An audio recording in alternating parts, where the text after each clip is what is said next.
Yeah, hi there, and I am Michael Buckoff, the founder, owner, and the materials writer for all of your lessons at the 7-step system to pass the Toefl IBT. And you made some comments over my website. I apologize. I almost missed them. I get a lot of comments, as you can imagine, on a week-to-week basis. And you've already joined my course, first of all, so welcome to my online course. And let's take a look at your situation. So you'd like to attend a Master in Business Economics in February. You say, but I need to achieve a good level B2 of English in 2 months. I'm going to give you a period here. I'm going to straighten out some of your problems with your writing here. You have on the TOEFL test is near 80, but you don't really have any subject in here. So you need to say, because prepositional phrases, Miguelito, they do not work as subjects. You could put this though. You could say, on the TOEFL test, my score is near 80.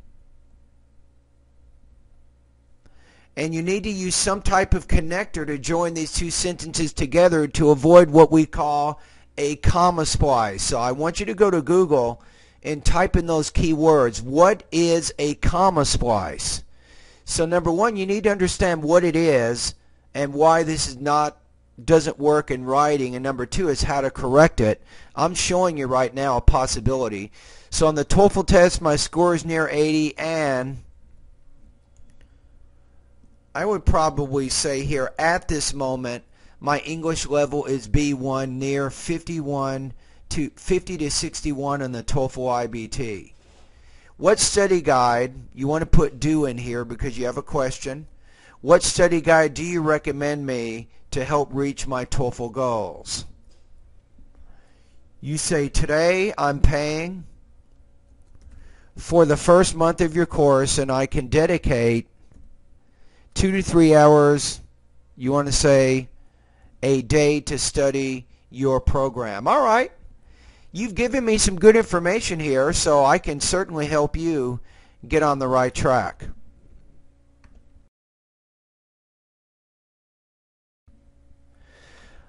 All right. So, and also thank you for writing me this information, because when you write things to me and you develop your ideas a little bit, it also gives me a chance to assess your academic English language abilities. So I'm going to say that based on your level right now, your English level is approximately 50 to 61 in the TOEFL IBT, and you want to get close to 80. I don't exactly have a study guide that fits your situation. I think that you really need to work generally in my online course. What I would recommend, I'm going to give you some suggestions right now, but the question is, how long do you need to study? So you want to practice your English maybe 2 to 3 hours a day. My best guess right now is you're probably looking at 4 to 6 months of study before you will reach your goal. You have considerable language issues. I mean, I'm just looking here.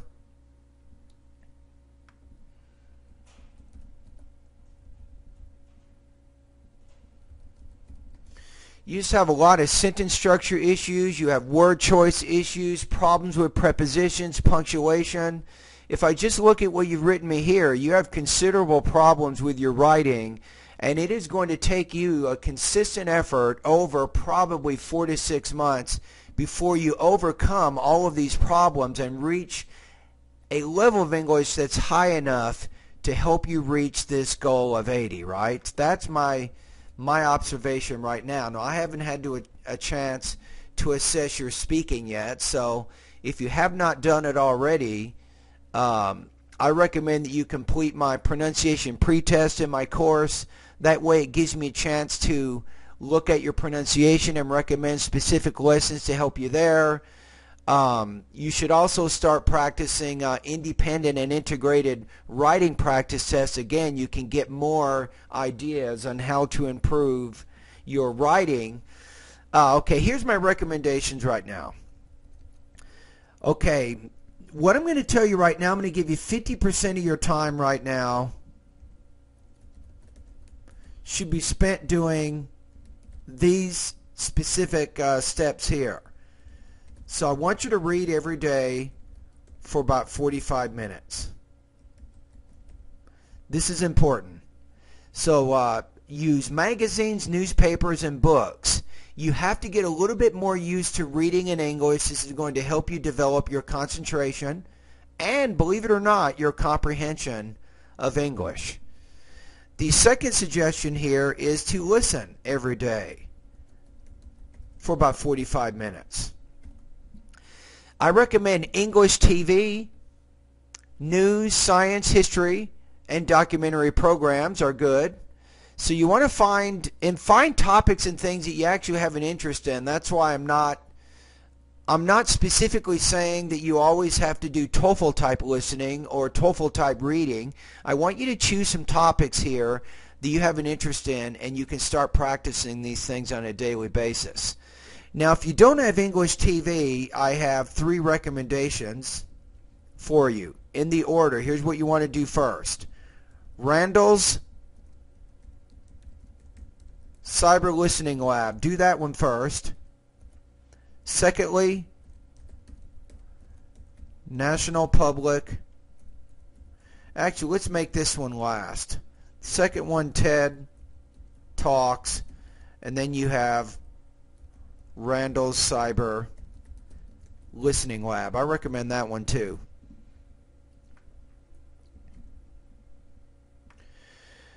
With the Randall Cyber Listening Lab, see if you can find what your level is. There's 3 kinds of listening comprehension activities at the website. You have easy, medium, and difficult. You might try 2 or 3 listening comprehension exercises in the easy area, then medium, then difficult, and then whichever one you feel best fits your level right now, then start there. I'm guessing you're probably at easy or medium. That would be my guess. Now remember, as you're doing the reading and the listening practice, you need to get in the mindset of taking notes. This is going to be very important for your TOEFL exam and for your overall academic English language abilities, because you're being active. You're being actively involved in the reading and the listening practice that you're doing. So take notes on the main and the most important supporting points of the reading and the listening passages that you are practicing. Now, as you're doing your note-taking, I want you to write 3 250-word summaries each week. We'll say weekly here. Remember, each summary is 250 words. In the beginning, your notes and your summaries will not be complete or accurate, but as you practice this over the next few months, you'll get better and better. I promise you, your writing skills will get better. Even though these writing exercises are not graded and not evaluated by me or anybody else, it will help you. Now, in addition to doing the writing, you should also speak. I'm going to say here, give maybe 3 60-second oral responses weekly. Again, you're looking at the notes that you've written down on a reading or listening passage, and then you practice speaking about it. You're going to summarize it, put it in your own words using your own vocabulary. But remember, as you talk about reading and listening passages or you write about them, you have to include what I call voice markers. You'll say things like, according to the reading passage, or the speaker in the lecture says. Another point made by the writer is you can even use simple present tense verbs there to explain that information. Now, if you can spend about 50% of your time right now, or on a daily basis, I'm going to say 1.5 hours reading, listening, note-taking, and then writing and speaking about the information. This is a good start. Trust me. But remember, it takes time.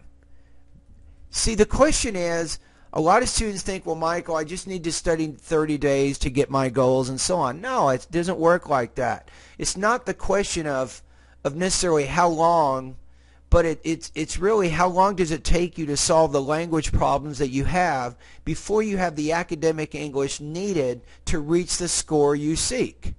And not everybody solves these language problems at exactly the same rate. Now, the next 1.5 hours for each day. Remember, I'm not really going to recommend a specific study guide for you, but I'm going to explain to you how you can use my course.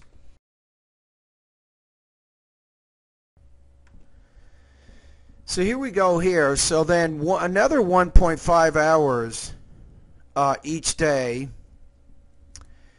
We can move on to the fourth step is I would recommend in the beginning, I want you to focus in the first 3 areas of my course. Let me show you my course for a minute here. This is the actual course here, right? Now what I recommend here is this is the vocabulary, and then of course you can go to the pronunciation and the grammar areas of my course. These are the 3 areas I want you to focus on first. Because of your level right now, you need to really focus on the basics. So what you're going to do is complete vocabulary,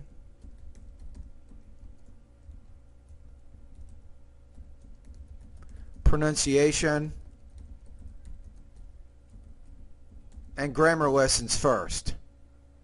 Remember, there's a lot of ways to use my course, and I make recommendations based on the information that you give me, but I think this is a great start for you. So each day you can go to the vocabulary part of my course. You can complete a lesson, then you can do a pronunciation lesson, then a grammar lesson. So you're not just doing one specific area all the time. You may burn out if you do that. So you get more of a variety of your study. So when you get kind of bored, you can practice some pronunciation, and you can practice working on your consonants and your vowel sounds. And then, of course, when you're done with that, you can do a grammar lesson. Then you can go back to vocabulary. Vocabulary is very tedious, very difficult, but you really need to spend time in that area as well. So I don't know exactly how long it will take you to do this. My best guess is probably 2 or maybe 3 months, I think, just focusing in the vocabulary and the pronunciation and the grammar lesson. Because if you really think about it, I mean, here's what you have to ask yourself. Here's the vocabulary part of my course. How long does it take you to master 500 words? Because once you've done that, you got to go to lesson 5 and master another 500 words. Once you've done that, then you go to vocabulary lesson 6 and you master another 500. So the whole purpose of the vocabulary part of my course, Miguelito, is to learn 1,700 vocabulary words. That's exactly the purpose. You see what I'm saying? So, let's keep going. The main thing is, once you've done these first 3 sections of my course, then you can complete the listening and the reading lessons. This is very important. There's really 2 goals here. You want to complete about 40 listening practice tests. This is going to be important for you. Your goal is to try to get your listening comprehension closer to 80%, right? Now, when you do the reading part of my course, you are trying to, let me show you what we have here. Let me move to the reading for a minute. Right here. The main goal of the reading part of my course, believe it or not, it's not to just complete a lot of TOEFL level practice tests. That's not the goal. The goal here is to improve your reading speed to 350 words per minute right there. That's the final speed reading test, the academic speed reading test I have in the reading course. Because I know, you may not know, but as you improve your reading speed, right, your comprehension gets better, your concentration gets better, and your TOEFL reading score will go sky high. So again, that's your goal here, is to get your reading speed. I recommend just start from the from the beginning. My first reading passage is 100 words. It's 100 words per minute. Complete that one. And gradually, each day, each week, you want to go through all of these speed reading tests. You can't do it. You can't do this in just 1 or 2 days. Probably will take you a month or so before you can get your reading speed up to where it needs to be. But you definitely need to do that. All right. Once you've done that, you get to the last part of my course. You get to the writing and the speaking lessons. And that's it. That's what you want to do last. I recommend that you focus on the writing and the speaking last, because once you have the vocabulary, your pronunciation is strong, you have good grammar, you have good listening and reading proficiency, then you're ready to complete the independent and integrated writing and speaking lessons. Right? That's what you're going to do. And you should be able to perform fairly well there. And this is where my online course comes in. I will grade all of the writing and speaking practice tests that you submit and give you some feedback so you can monitor your progress. Now, if you need to, I've contracted out with a company that offers full-length TOEFL practice tests.